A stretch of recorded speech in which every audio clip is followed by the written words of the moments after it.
ತುಂಬ ಪವರ್ಫುಲ್ ದೈವ ಕೊರಗಜ್ಜನ ಭಕ್ತರು ಅವರನ್ನು ನಂಬಿದವರು ಯಾರು ಹಾಳಾದವರು ಯಾರೂ ಇಲ್ಲ.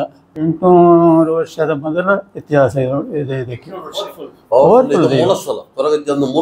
ಕೊರಗಜ್ಜನಿಗೆ ಪ್ರಿಯವಾದದ್ದು ಎಲ್ಲಡಿಗೆ ಮತ್ತು ಶರಾಯಿ ಮತ್ತೆ ಕೋಲ ಸೇವೆ ಪೀಠ ಅದು ಮಾಯಾರೂಪಿ ಕೋಲದ ಟೈಮಲ್ಲಿ ಕೂತ್ಕೊಳ್ಳುವ ಪೀಠ ಅದು. ದೀಪ ಹಚ್ಚಲಿಕ್ಕೆಲ್ಲ ತಲೆಯಲ್ಲೇ ಆಗೋದು. ಬೆಳಿಗ್ಗೆ 6:30 ಸಂಜೆ 6:30 ತನಕ ಲೇಡೀಸ್ ಎಲ್ಲ. ಕೋಲ ಅಂದ್ರೆ ನರ್ತನ ಸೇವೆ ಮತ್ತು ಅದಕ್ಕೆ ಅಡಿಗೆ ಎಲ್ಲ ಕೋಳಿ ಮೀನು ತರಕಾರಿ ಬಡಿಸ್ಲಿಕ್ಕೆ. ಕೊರಗಜ್ಜ 14 ವರ್ಷದ ಬಾಲಕ ಬಂದು ಪನ್ಯಂದ ಉದ್ಯವರ ಅರಸುಗಳನ್ನು ಬೆನ್ನಟ್ಟಿ.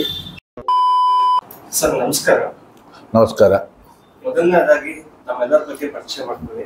ನಾನು ಮಾಬಲಗಡ್ಡೆ ಮಾಗನಡಿ ಆದಿಕ್ಷೇತ್ರ ಕೊರಗಜ್ಜನ ಕ್ಷೇತ್ರದ ಆಡಳಿತ ಮಂಡಳಿಯ ಉಪಾಧ್ಯಕ್ಷನಾಗಿದ್ದೇನೆ. ಇವರು ಪದ್ಮನಾಭ ಶೆಟ್ಟಿ, ಗೇಣಿ ಮನೆ ಬಾಲಿಕೆ, ದೇವಿಪ್ರಸಾದ್ ಶೆಟ್ಟಿ ಮಗನಡಿ. ಹೌದು ಮ್ಯಾನೇಜ್ಮೆಂಟ್ ಹೌದು. ಸರ್, ಈ ದೇವಸ್ಥಾನದ ಇತಿಹಾಸದ ಬಗ್ಗೆ ನನಗೆ ತಿಳಿಸ್ಕೊಡ್ತೀರಾ? ದೇವಸ್ಥಾನದ ಇತಿಹಾಸದ ಬಗ್ಗೆ ನಮ್ಮ ಹಿರಿಯರಾದ ಪದ್ಮನಾಭ ಶೆಟ್ಟಿ ಅವರು ಹೇಳ್ತಾರೆ.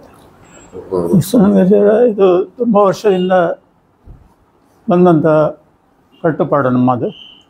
ನಮ್ಮ ರಾಜನ ದೈವ ಪಂಚಾಂಗ ಬಂಟ ವೈದ್ಯನಾಥ ದೈವಗಳು ಅಲ್ಲಿ ಅದು ಕೆಳಗೆ ಇರೋದು ಸ್ಥಾನ, ಅದು ನೀವು ನೋಡಿರ್ಬೋದು. ಇಲ್ಲಿ ಅಜ್ಜನ ಸ್ಥಳ, ಇದು ತುಂಬ ಹಿರಿಯರಿಂದಲೂ ಬಂದದ್ದು. ಹೀಗೆ ಈ ಕಟ್ಟು ಹಾಗೆಯೇ ನಡೆಯುತ್ತಾ ಇದೆ. ಇಲ್ಲಿ ನಮ್ಮ ಈಗಲೂ ಹೀಗೆ ಜೀರ್ಣೋದ್ಧಾರ ಆಯಿತು. ಎಲ್ಲ ಜನಸಂಖ್ಯೆ ತುಂಬ ಪವರ್ಫುಲ್ ದೈವ ಕೊರಗಜ್ಜನ ಭಕ್ತರು ಅವರನ್ನು ನಂಬಿದವರು ಯಾರು ಹಾಳಾದವರು ಯಾರೂ ಇಲ್ಲ. ಮತ್ತು ಯಾರು ಅನಿಷ್ಟ ಮಾಡಿದರೆ ಯಾರನ್ನೂ ಬಿಡುವುದೂ ಕೂಡ ಇಲ್ಲ. ಅವರು ಆಗಿಂದಾಗೆ ತೋರಿಸ್ತಾನೆ.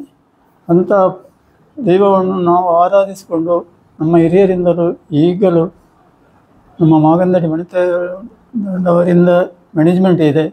ನಾವು ಉತ್ತರ ಗೊತ್ತು, ವಲ್ಯ ಗೊತ್ತು, ಏಣಿ ಮನೆ ಬಾಲಿಕೆ, ಈ 4 ಮನೆಯವರು ಒಗ್ಗಟ್ಟಾಗಿ ಎಷ್ಟು ಸಮಯದಿಂದ ಇದನ್ನು ಉದ್ಧರಿಸಿಕೊಂಡು ಅವರ ಸೇವೆ ಮಾಡಿಕೊಂಡು ಬರ್ತಿದ್ದೇವೆ. 800 ವರ್ಷದ ಮೊದಲ ಇತಿಹಾಸ ಇದೆ ಇದಕ್ಕೆ. 800 ವರ್ಷ ಜಾಸ್ತಿ ಆಯಿತು. ಅದರಿಂದ ಇಷ್ಟರವರೆಗೆ ನಡೆದುಕೊಂಡು ಬರ್ತದೆ. ಏನು ಧರ್ಮ ಆಗದೆ. ನಾನು ಕೇಳಿದಾಗ ದಕ್ಷಿಣ ಕನ್ನಡದಲ್ಲಿ ತುಂಬಾ ಫೇಮಸ್ ಅಲ್ವಾ? ತುಂಬಾ ಫೇಮಸ್ ಅಂಡ್ ಪವರ್ಫುಲ್. ಕೊರಗಜ್ಜನ ಎಲ್ಲೆಲ್ಲೋ ನಂಬುತ್ತಾರೆ. ಅಲ್ಲಿ ಎಲ್ಲ ಗುಡಿ ಎಲ್ಲ ಮಾಡಿ ಅಲ್ಲಿ ಹರಕೆ ಕೋಲ ಎಲ್ಲ ಕೊಡ್ತಾರೆ. ಅಲ್ಲಿ ಕೊಟ್ಟರು ಅವರು ಪುನಃ ಬಂದು ಇಲ್ಲಿ ಕೊಡ್ತಾರೆ. ಮೂಲ ಸ್ಥಾನದಲ್ಲಿ ಕೊಡ್ಬೇಕಂತೆ ಅವರಿಗೆ ತುಂಬಾ ಕನ್ಫ್ಯೂಸ್ ಇದೆ. ಯಾವುದು ಮೂಲ ಸ್ಥಳ ಅಂತೇಳಿ, ಯಾವುದು ಆದಿ ಸ್ಥಳ, ಮೇನ್ ಸ್ಥಳ ಇದೆ ತಾನೆ? ಇದೆ, ಆದಿ ಸ್ಥಳ ಇದೆ. ಮೂಲ ಸ್ಥಳದಲ್ಲಿ ಮೂರ್ತಿ ಇಲ್ಲ, ಗುಡಿ ಇಲ್ಲ, ಏನಿಲ್ಲ. ಅಜ್ಜನ ಪೀಠ ಮಾತ್ರ ಇದು. ಬೇರೆ ಸ್ಥಳದಲ್ಲೆಲ್ಲ ಗುಡಿ ಕಟ್ಟಿ ಮೂರ್ತಿ ಎಲ್ಲ ಇಟ್ಟು ಪೂಜೆ ಎಲ್ಲ ಮಾಡ್ತಾರೆ. ಇಲ್ಲಿ ಪೂಜೆ ಏನಿಲ್ಲ. ಅಜ್ಜನಿಗೆ ಪ್ರಿಯವಾದದ್ದು ಎಲ್ಲಡಿಗೆ ಮತ್ತು ಶರಾಯಿ ಮತ್ತೆ ಕೋಲ ಸೇವೆ. ಪೂಜೆ ಏನಾಗುದಿಲ್ಲ. ಅಜ್ಜನಿಗೆ ಪೂಜೆ ಏನಾಗುದಿಲ್ಲ. ಅದೊಂದು ಮಾಯಾಶಕ್ತಿ.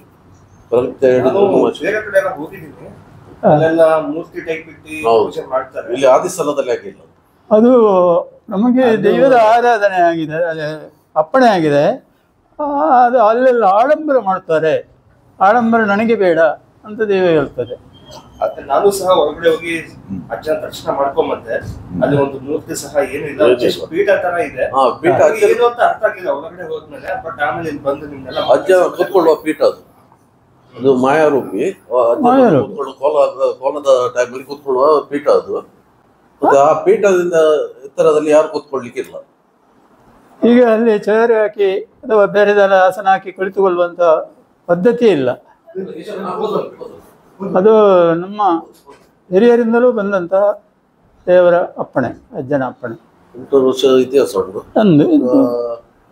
ಕೋಲ ಕತ್ತಲೆಡಾಪನ್, ದೀಪ ಇಡ್ಲಿಕ್ಕೆಲ್ಲ, ದೀಪ ಹಚ್ಚಲಿಕ್ಕೆಲ್ಲ ತಲೆಯಲ್ಲೇ ಆಗೋದು. ಬೆಳಿಗ್ಗೆ 6:30 ಸಂಜೆ 6:30 ತನಕ ಲೇಡೀಸ್ ಎಲ್ಲ. ಮೊದಲನೇದಾಗಿ ಕೋಲ ಅಂದ್ರೆ ಯಾಕಂದ್ರೆ ದಕ್ಷಿಣ ಕನ್ನಡ ಭಾಗದಲ್ಲಿ ಮಾತ್ರ ಗೊತ್ತು ಈ ವಿಚಾರ. ಈಗ ಸ್ವಲ್ಪ ಬೇರೆ ಕಡೆ ಎಲ್ಲ ಗೊತ್ತಿದೆ. ನನ್ಗೂ ಸಹ ಗೊತ್ತಿಲ್ಲ. ನಾನು ಒಂದ್ ಕಡೆ ಹೋಗಿ ಬಂದ್ಮೇಲೆ ಗೊತ್ತಾಯ್ತು. ಶಿವಮೊಗ್ಗ ಹತ್ರ ಒಂದಿದೆ ಕೊರಗಜ್ಜಸ್ವಾಮಿ ದೇವಸ್ಥಾನ ಅಂತಿದೆ.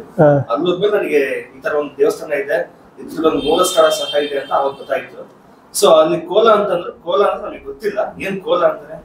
ಕೋಲ ಅಂದ್ರೆ ನರ್ತನ ಸೇವೆ, ಮತ್ತು ಅದಕ್ಕೆ ಅಡಿಗೆ ಇಲ್ಲ, ಕೋಳಿ, ಮೀನು, ತರಕಾರಿ, ಮತ್ತೆ ಇದು ಶರಾಯಿ, ಅಮೃತ ಇದೆಲ್ಲ ಇಡ್ಲಿಕ್ಕೆ ಉಂಟು. ದರ್ಶನ ಸೇವೆ ಅದು ಬಳಸಲಿಕ್ಕೆ. ಇಲ್ಲಿ ಯಾವುದೇ ರೀತಿಯ ಮೂರ್ತಿ ಇಲ್ಲ. ಮೂರ್ತಿ ಇಲ್ಲ. ಈ ಕೊರಗಜ್ಜ ಸ್ವಾಮಿ ಅವರು ಹೇಗೆ ಉದ್ಭವ ಆದ್ರು ಅದ್ರ ಬಗ್ಗೆ? ಕೊರಗಜ್ಜ ಅನ್ನೋದು ಪಂಜಂದ, ಕೊರಗಜ್ಜ ಅನ್ನೋದು ರಾಜಂದೈವ ಉಂಟು. ರಾಜಂದೈವ ಪಂಜಂದ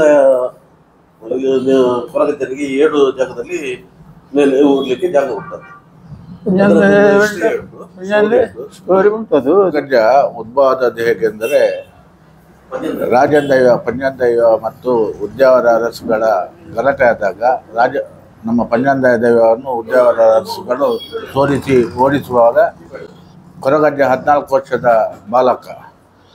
ವರ್ಷದ ಬಾಲಕ ಬಂದು ಉದ್ಯಾವರ ಅರಸುಗಳನ್ನು ಬೆನ್ನಟ್ಟಿದಾಗ ನಮ್ಮ ಪಂಜಂದೈವ ದೈವವು 7 ಆದಿ ಸ್ಥಳಗಳನ್ನು ನಮ್ಮ ಕೊರಗಜ್ಜನಿಗೆ ಉಡುಗೊರೆಯಾಗಿ ಕೊಟ್ಟಂಥ ಈ ಸ್ಥಳಗಳು. ಈ 7 ಸ್ಥಳಗಳು ಕೊರಗಜ್ಜನ ಆದಿ ಸ್ಥಳ.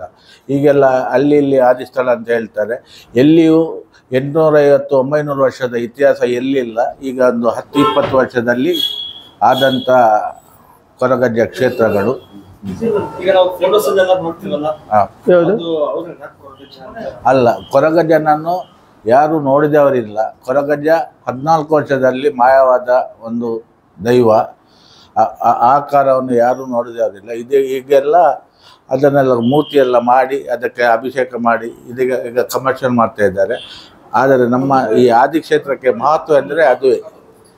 ಏನಂದರೆ ಇಲ್ಲಿ 850 ವರ್ಷದಿಂದ ಹೇಗೆ ಬರ್ತಂಟು ಅದೇ ಪ್ರಕಾರ ಇಲ್ಲಿ ಕಟ್ಟುಪಾಡುಗಳು ನಡೆಯುತ್ತಾ ಇದೆ. ಲೈಟ್ ಹಾಕ್ಲಿಕ್ಕಿಲ್ಲ, ದೀಪದಲ್ಲಿ ತಿಳ್ಕೊಳ್ಳಬೇಕು. ಆದಿಸ್ಥಳ ಅಂದ್ರೆ ಈ ಮಂಗಳೂರಿನಿಂದ ಕುತ್ತಾರ ಅಂತ ಒಂದು ಜಾಗ ಇದೆ, ಇಲ್ಲಿ ಬರುತ್ತೆ ಆದಿಸ್ಥಳ. ಬೇರೆ ಕಡೆ ಎಲ್ಲ ಸುಮ್ಮನೆ ಆದಿಸ್ಥಳ ಅಂತ ವಿಡಿಯೋ ಮಾಡಿ ಹಾಕ್ತಾರೆ. ಆದ್ರೆ ಮೇನ್ ಸ್ಥಳ, ಮೂಲ ಸ್ಥಳ ಇದೆ ಆದಿಸ್ಥಳ ಅಲ್ವಾ? ಹೌದು, ಆದಿಸ್ಥಳ ಇದೆ. ಇಲ್ಲಿ ತುಂಬಾ ಸ್ವಾಮಿಗೆ ಏನು ಇಷ್ಟ ಇಲ್ಲಿ? ಸ್ವಾಮಿಗೆ ಶರಾಯಿ, ಚಕ್ಕುಲಿ ಬೇಡ, ಉಪ್ಪಿನಕಾಯಿ ಇಷ್ಟದ. ಅದು ಡಿಫ್ರೆಂಟ್ ಆಗಿದೆ. ಮಧ್ಯಾಹ್ನ ಇಡೋದು, ಮಧ್ಯಾಹ್ನ